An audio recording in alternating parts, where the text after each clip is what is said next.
नमस्कार मित्रों। अभी कल बांग्लादेश में जो कुछ हुआ है वो बहुत ही चिंताजनक है और राजनीति विज्ञान के विद्यार्थी होने के नाते हमें उसको समझना चाहिए कि इसका क्या अर्थ है। आप जानते हैं कि कल वहाँ के प्रधानमंत्री शेख हसीना को रिज़ाइन करना पड़ा, इस्तीफ़ा देना पड़ा और उनको अपने महल से भागना पड़ा, भारत में शरण लेनी पड़ी। पिछले कुछ दिनों से वहाँ पर ये हड़ताल चल रही थी और जो मुख्य मुद्दा था वो ये था कि जो आरक्षण की व्यवस्था है वहाँ पर, उसके विरुद्ध युवकों ने आंदोलन किया। अब वहाँ आरक्षण व्यवस्था क्या थी जिसके खिलाफ इतने सारे युवक हुए? आरक्षण की व्यवस्था ये थी कि 1971 में जब बांग्लादेश बना था, उस समय जो लोग बांग्लादेश के युद्ध में शामिल थे उनके बच्चों को विरासत के रूप में आरक्षण दिया जाता था। धीरे धीरे उसमें और भी बहुत से आरक्षण जुड़ते गए और 2018 तक आते आते आरक्षण इतना ज़्यादा हो गया कि जो आम छात्र है वो महसूस करने लगा कि ये आरक्षण से हमारे जो हित हैं वो मारे जा रहे हैं। उसके पश्चात आंदोलन हुआ। 2018 में एक नई आरक्षण नीति बनाई गई जिसमें ये आरक्षण समाप्त कर दिए गए थे। उसको चैलेंज किया गया और कोर्ट ने 10 दिन पहले ये निर्णय दिया कि नहीं, 2018 की जो व्यवस्था थी आरक्षण की उसे बनाए रखा जाए। इस निर्णय के आते ही लड़कों में जो विद्यार्थी थे या युवा थे उनमें रोष फैल गया और वो विरोध करने लगे। अब सरकार को चाहिए था कि उस विरोध को सही ढंग से हैंडल करते, लेकिन सरकार ने, जैसा कि सामान्यतः सरकारें करती है, उन्होंने शक्ति का प्रयोग किया। शक्ति सरकार के पास होती है। उस बल प्रयोग से कुछ लोग मारे गए, कुछ घायल हुए और युवकों का रोष और बढ़ता गया और धीरे धीरे ऐसी स्थिति आई कि पुलिस आई, फिर मिलिट्री आ गई सड़कों पर। लेकिन जब मिलिट्री ने देखा कि हालात काबू के बाहर हो रहे हैं और उनको लगा कि जो सरकार है वो अपना विश्वास लगभग खो चुकी है, तो उन्होंने भी छात्रों पर गोली चलाने से लगभग इनकार कर दिया। ये अभी बात सामने नहीं आई है, लेकिन लगता ऐसा ही है। जब ऐसी स्थिति आ गई और हज़ारों की भीड़ प्रधानमंत्री के घर की तरफ जाने लगी, तो प्रधानमंत्री ने सोचा कि अब संभव नहीं है हम की शासन करना, तो वो वहाँ से छोड़ के भारत आ गई। अब ये जो घटनाक्रम हुआ है, इससे हमको क्या सीख, एज ए राजनीति विज्ञानी हम लोग क्या सीखते हैं? पहली बात कि एक पूरी दुनिया में अब प्रजातंत्र एक महत्वपूर्ण राजनीतिक व्यवस्था और राजनीतिक मूल्य बन चुका है। प्रजातंत्र का अर्थ होता है जनता के इच्छा अनुसार शासक चुना जाएगा और जनता की इच्छा अनुसार ही शासक कार्य करेगा। प्रजातंत्र जिस समय इंट्रोड्यूस हुआ था दुनिया में, उस समय जब जनता के शासन की बात की जाती थी तो वोट देने के अधिकार बहुत कम लोगों को था। आप जानते हैं कि स्विट्जरलैंड में तो 1971 में जाकर महिलाओं को वोट देने का अधिकार मिला। तो वोट देने का अधिकार 20वीं शताब्दी के शुरुआत में धीरे धीरे सबको मिलने लगा था। जिसे आज हम एडल्ट फ्रेंचाइज कह रहे हैं, वो 1945 तक सब जगह नहीं था। द्वितीय विश्व युद्ध के बाद में ये एडल्ट फ्रेंचाइज की बात सामने आने लगी, पहली बात। इसलिए जो जनसंख्या का बड़ा हिस्सा जो है वह चुनाव में हिस्सा लेने लगा। जब चुनाव में हिस्सा लेने लगता है तो धीरे धीरे उनमें राजनीतिक जागरूकता भी पैदा होती है। उनको अपने वोट पे विश्वास भी पैदा होता है कि हम अपने वोट से सरकार बदल सकते हैं। इसके बाद इंटरनेट आ गया, सोशल मीडिया आ गया। तो 90 के दशक में धीरे धीरे जब सोवियत यूनियन का पतन हुआ, उसके बाद में ये दुनिया भर में प्रजातंत्र एकमात्र शासन प्रणाली है जो कि सबसे ज़्यादा लोकप्रिय, यानी 200 के करीब राष्ट्र हैं 201। उनमें से 150 से अधिक जगह पर 160-162 देशों में डेमोक्रेसी किसी न किसी रूप में है। एक बड़ा राज्य जो बिना डेमोक्रेसी के है वो सिर्फ चीन बचा है। बाकी लगभग सभी बड़े, चीन और नॉर्थ कोरिया, बाकी सब जगह धीरे धीरे डेमोक्रेसी आ चुकी है। अभी हमने देखा था 2011-10-11 में अरब में आंदोलन हुए थे और जो राजशाही थी उसको बहुत से कंट्रीज में समाप्त कर दिया गया था इसी डेमोक्रेसी के माध्यम से, इसी हड़ताल के माध्यम से। तो अब समय आ गया, पहली बात एज ए राजनीति विज्ञानी हम लोग समझें कि दुनिया भर में प्रजातंत्र एक मान्यता प्राप्त शासन व्यवस्था बन चुकी है, और जिसका अर्थ है कि शासक को जनता की भावनाओं के अनुरूप शासन करना चाहिए, पहली बात। दूसरी बात, अगर कोई ऐसी स्थिति आती है जब शासक के किसी कार्य से जनता नाराज है, तो जनता को उसको समझना चाहिए, शासक को उसे समझना चाहिए और जनता की भावनाओं के अनुरूप कार्य करना चाहिए।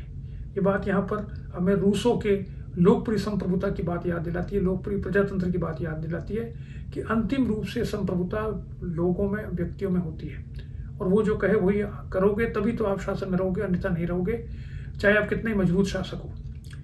तो यहाँ पर जो गलती शासक ने की वो ये थी कि 2018 में जनता के दबाव में उसने एक शासक प्रणाली, जो आपकी आरक्षण प्रणाली थी, उसको बदला।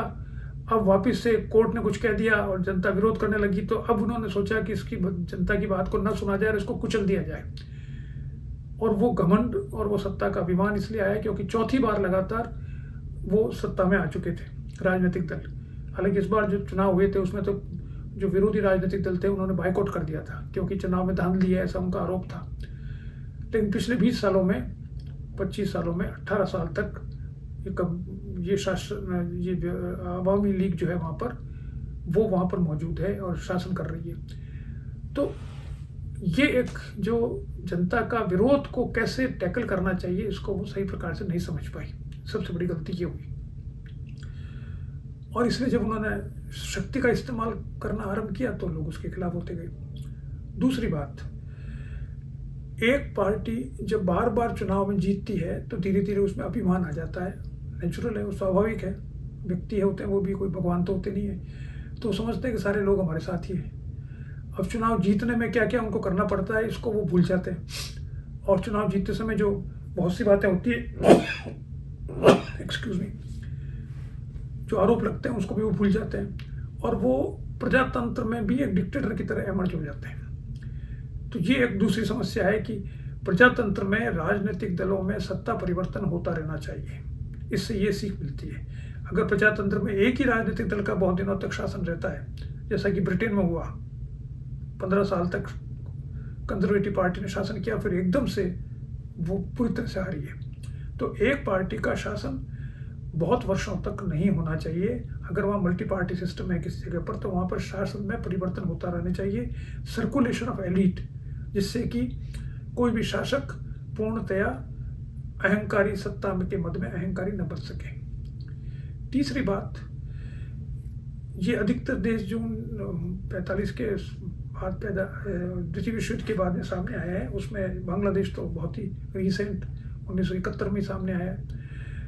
तो जो नई पीढ़ी आ रही है, भारत में भी ये बात है, देखिए आप, कि जो नई पीढ़ी आ रही है उनको उस जो आंदोलन हुआ था जिससे देश आज़ाद हुआ था, उसके प्रति लगाव धीरे धीरे कम होता जा रहा है।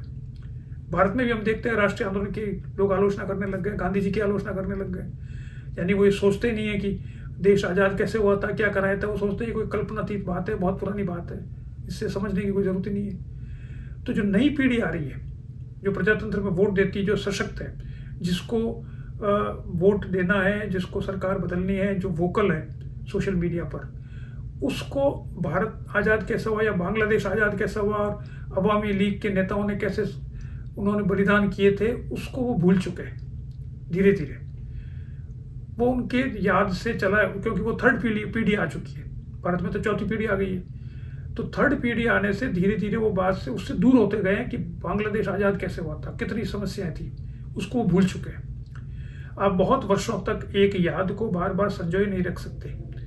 तो ये एक और महत्वपूर्ण बात है, इससे लेसन लेने का ये है कि जो नई पीढ़ी सामने आ रही है हर जगह पूरी दुनिया में, वो पुराने इतिहास को तो गौरवान्वित होगा, उसको सुन लेती है, लेकिन वो आज की समस्याओं का समाधान चाहती है, उनकी समस्याओं का समाधान चाहती है। वो केवल पुरानी गाथाओं को सुनकर ही आपको समर्थन देंगे, ऐसा नहीं है। चौथी बात, आज सारे देश दुनिया में जो युवाओं की समस्या है वो है बेरोजगारी। देखिए, शिक्षा तो धीरे धीरे सब जगह आ रही है, और शिक्षित होते ही वो रोजगार चाहता है, उसमें अधिकार की भावना आ जाती है, वह अपने अधिकारों को समझने लगता है, सोशल मीडिया पर पूरी दुनिया को देखता है, अपने विचार व्यक्त करने की स्वतंत्रता है। तो व्यक्त करने की स्वतंत्रता तो आ गई, लेकिन उनको रोजगार मिले ऐसी व्यवस्था पूरी दुनिया में भी नहीं हो पाई है। और जो डेवलपिंग कंट्रीज है उसमें तो बहुत समस्या है। अब भारत जैसे देश में देखो, और हर व्यक्ति सरकार की नौकरी में जाना चाहता है, कैसे करके। अभी हमने देखा जो दिल्ली में हुआ, 3 बच्चों की कैसी दर्दनाक मृत्यु हुई। तो इतने हजारों बच्चे, लाखों बच्चे वहाँ जाके अपने आप को बचाते हैं। एक बार किसी तरह से सरकारी नौकरी में घुस जाए, उसके बाद आराम ही आराम है। वो किसी दूसरे रोजगार की तरफ जाने की कोशिश नहीं करती, और ना सरकार ऐसा प्रयास करती है कि दूसरे रोजगारों को लोकप्रिय बनाया जाए। तो वही बांग्लादेश में स्थिति है कि बांग्लादेश में वो करें जॉब्स चाहिए। अब जॉब में अगर आरक्षण है, जो भी है, तो वो जो लोग आते जा रहे हैं, वो सब हर आदमी सोचता है कि मेरा अधिकार छिन रहा है। तो ये एक और बात, अंतिम बात यह है कि सरकारी नौकरी के प्रति आकर्षण कम करना होगा। अधिकतर देशों में जो डेवलपिंग कंट्रीज हैं, डेवलप्ड कंट्री में नहीं है ऐसा, वहाँ दूसरी समस्या है, यहाँ पर ये बहुत बड़ी समस्या है। तो सरकारी नौकरियों में आकर्षण तब कम होगा जब सरकार की तरफ से कम 2 व्यवस्थाएं हो। पहली तो जैसे सारी दुनिया में बड़े डेवलप्ड कंट्रीज में है, एक तो हेल्थ इंश्योरेंस। आप बीमार हो जाओ तो आपका इलाज सरकार के द्वारा हो, या आपको हॉस्पिटल आपको ले, ये व्यवस्था होनी चाहिए, बिना पैसे के भी हो। जैसे अमेरिका जैसे देशों में है कि अगर आप एक्सीडेंट किसी हो जाता है तो वो वहाँ ये नहीं पूछेंगे कि आपके पास पैसा है नहीं, पहले हॉस्पिटल भर्ती कराएंगे, ये ड्यूटी है। उसके बाद वो पूछेंगे जब उसको होश आ जाएगा, या उसके लोग आ जाएंगे, दूसरे उसके रिश्तेदार आ जाएंगे, या कोई और आ जाएगा कि भाई ये बिल हुआ है, इसको चुकाएं कैसे। भारत में जैसे देश में, और बांग्लादेश तो और ही खराब है, वहाँ तो और ही खराब स्थिति होगी कि यहाँ तो पता ही नहीं। यहाँ तो आप हॉस्पिटल में जाइए, प्राइवेट में तो पहले कहते हैं पैसे जमा कराइए, उसके बाद आपको एडमिशन देंगे। बिना, अगर आपके पास पैसा नहीं है तो आपको कोई भर्ती नहीं करेगा। तो एक तो जीवन की सुरक्षा का, ये जीवन की सुरक्षा ही है, मेडिकल की व्यवस्था वो होनी चाहिए कंपल्सरी। और दूसरा, जो बेरोजगार है उनको कोई न कुछ भत्ता मिलना चाहिए जिससे वो जीवन यापन कर सके। और तीसरी बात सामाजिक है, जो समाज में हमें जागृति उत्पन्न करनी चाहिए कि जो ये हायरार्की है जॉब्स की, वो हायरार्की सोशल स्टेटस न बने कि मैं सरकार में काम करता हूँ तो मैं बहुत बड़ा आदमी हूँ, और कोई बेचारा दुकान करता है तो वो क्या है, दुकान कर रहा है, छोटा आदमी है। ये जो भावना है ये खत्म होनी चाहिए। ये पूंजीवाद में थोड़ी थोड़ी तो खत्म हो रही है, जो पैसा आता है तो आदमी पैसे से अपना स्टेटस बना लेता है। लेकिन अभी भी इन देशों में, जो भारत, पाकिस्तान और बांग्लादेश और ये जो देश हैं, इनमें अभी भी ऐसा नहीं है कि पैसा कमाने से आपको स्टेटस मिलता हो। स्टेटस का पैसा से, अमेरिका जैसे देशों में, बड़े देशों में तो ऐसा हो चुका है, डेवलप्ड कंट्री में तो पैसा अगर है तो स्टेटस मिल जाता है आपको, जो सामान्य स्टेटस होता है। लेकिन इन देशों में नहीं है अभी। तो यहाँ पर ज़रूरी है कि हम ये समाज में ये जागृति पैदा करें कि स्टेटस ना तो हेरिडिटरी मिलेगा, जो कि भारत जैसे देशों में और जगह पर होता है कि आप किसके बेटे हो, कौन सी जाति को, इससे स्टेटस मिले, न किसी और काम से मिले, बल्कि खुद के प्रयासों से जो असफलता प्राप्त करते हो उसके अनुसार स्टेटस मिलना चाहिए। जब ऐसा होगा तब ये समस्या समाप्त होगी। प्रजातंत्र भरना बहुत मुश्किल है, सरकार चलाना बहुत मुश्किल है। सरकारें कैसे चले, इतना ज़्यादा प्रेशर सरकार के ऊपर होता है, इतनी ज़्यादा लोगों की इच्छाएं बढ़ चुकी है और सरकार उनको झेल पाने में असमर्थ होती जा रही है। तो ये थोड़ा सा मैं टिप्पणी करना चाहता था, आप लोगों से साझा करना चाहता हूँ। आप भी इस पर अपने विचार व्यक्त कीजिए, वीडियो पर मुझे डालिए कि आप क्या सोचते हैं। हमें सोचना तो होगा क्योंकि हम राजनीति विज्ञान के विद्यार्थी हैं। नमस्कार।